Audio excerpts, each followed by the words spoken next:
اسلام بچوں کو بہت اہمیت دیتا ہے۔ بچے اللہ کا عطیہ ہیں۔ اللہ سبحانہ و تعالیٰ جس کو چاہتا ہے لڑکیاں عطا کرتا ہے، جس کو چاہتا ہے لڑکے عطا کرتا ہے، جسے چاہتا ہے لڑکے اور لڑکیاں ملا کر دیتا ہے، اور جسے چاہتا ہے بانجھ بنا دیتا ہے۔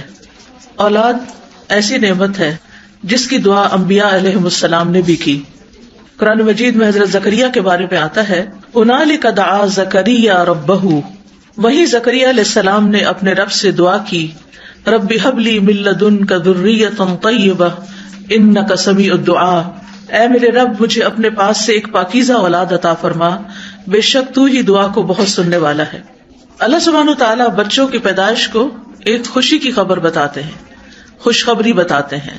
جب زکریا علیہ السلام کی دعا قبول ہوئی تو اللہ تعالیٰ نے فرمایا، یا زکریا انا نبشرک بغلام اسمہ یحییٰ، اے زکریا ہم آپ کو ایسے لڑکے کی خوشخبری دیتے ہیں جس کا نام یحییٰ ہوگا۔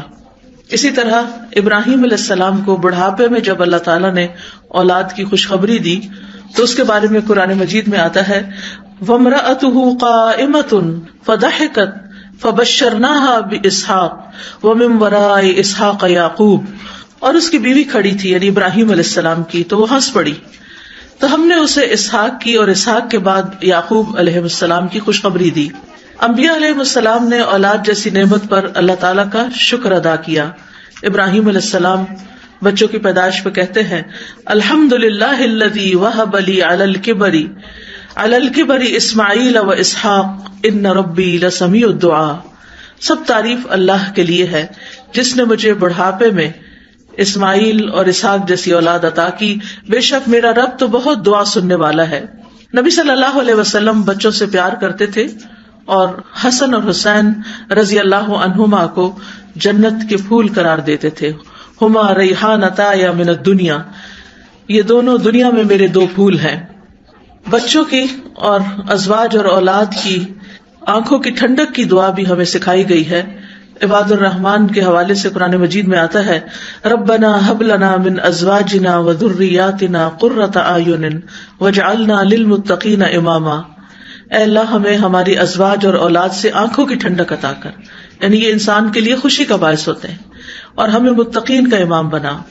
رسول اللہ صلی اللہ علیہ وسلم نے بچوں کو پودے بھی کہا ہے، فرمایا اللہ ہمیشہ اس دین میں ایسے پودے لگاتا رہے گا جنہیں وہ اپنی فرما برداری میں استعمال کرے گا، یعنی نیک بچے پیدا ہوتے رہیں گے اور آگے چل کر دین کی خدمت کرتے رہیں گے۔